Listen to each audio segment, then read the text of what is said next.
Good morning students. आज के lecture में हम लोग क्वेश्चन नंबर 30 को डिस्कस करने वाले हैं। क्वेश्चन नंबर 30 में लिखा हुआ है तीन पार्टनर्स हैं ए, बी एंड सी।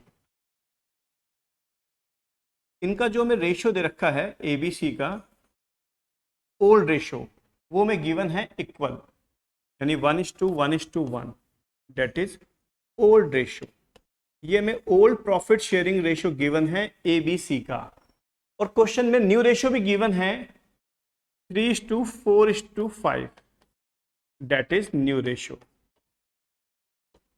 ये जो न्यू रेशियो है ये एप्लीकेबल कब से हुआ?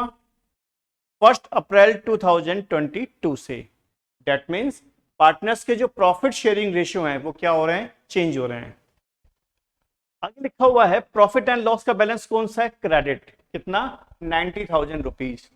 और हमें प्रॉफिट एंड लॉस की एडजस्टमेंट एंट्री करनी है, बट क्वेश्चन में यह भी लिखा हुआ है हमें प्रॉफिट एंड लॉस अकाउंट को डिस्ट्रीब्यूट नहीं करना है और एडजस्टमेंट एंट्री भी करनी है। तो आइए बिना देरी किए हम लोग क्वेश्चन को सॉल्व करते हैं। सबसे पहले हम लोग निकालेंगे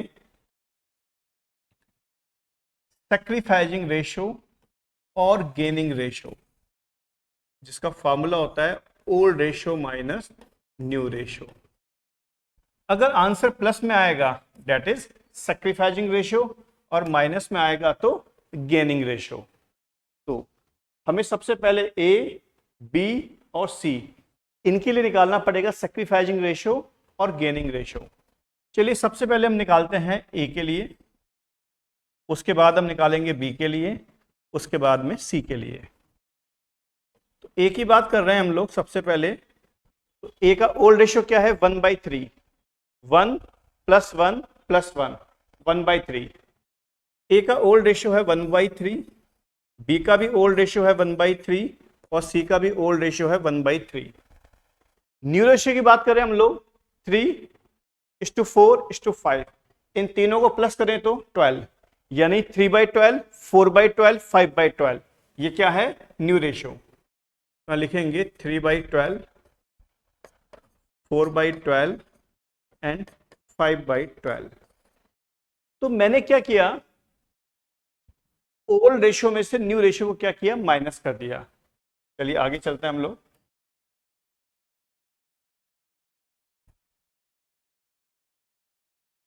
अब इनका एलसीएम लेंगे, वो आ रहा है हमारा 12। 12 में 3 का डिवाइड दिया 4, 4 को 1 से मल्टीप्लाई किया 4। 12 में 12 का डिवाइड दिया 1, 1 को 3 से मल्टीप्लाई किया 3। यहां भी सेम, कितना एलसीएम आएगा? 12। 12 में 3 का डिवाइड दिया 4, 4 को 1 से मल्टीप्लाई किया 4 माइनस 12 में 12 का डिवाइड दिया 1, 1 को 4 से मल्टीप्लाई किया 4। सेम यहां भी एलसीएम कितना आएगा? 12। 12 में 3 का डिवाइड दिया 4, 4 को 1 से मल्टीप्लाई किया 4 माइनस 12 में 12 का डिवाइड दिया 1, 1 को 5 से मल्टीप्लाई किया 5। चलिए आगे सॉल्व करते हैं हम लोग। इसको सॉल्व किया तो ये आ गया हमारा 1/12।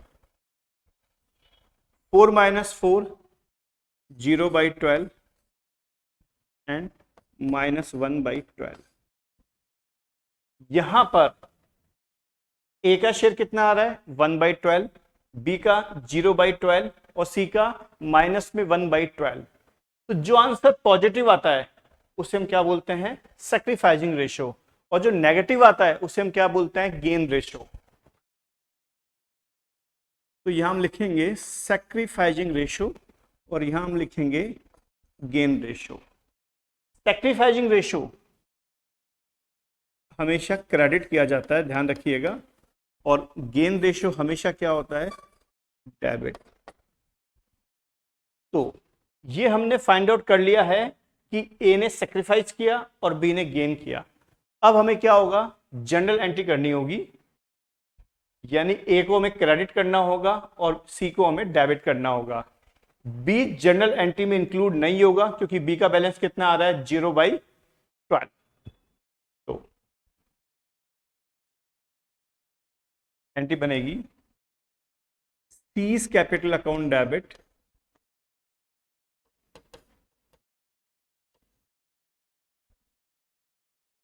To A's capital account.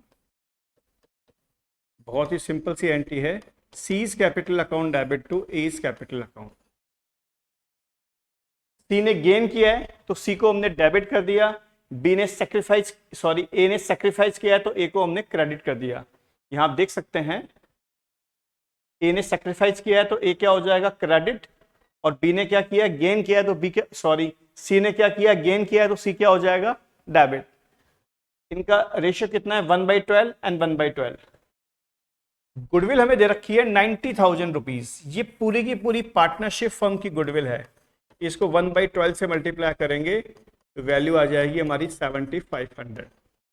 तो यहां पर हम लोग लिखेंगे 7500 एंड 7500। इस तरीके से हमारी गुडविल की एंट्री क्या हो जाएगी, कंप्लीट। एक बात ध्यान रखिएगा, गुडविल की एंट्री करने से पहले हमें क्या निकालना पड़ेगा, सैक्रिफाइसिंग और गेनिंग रेशो।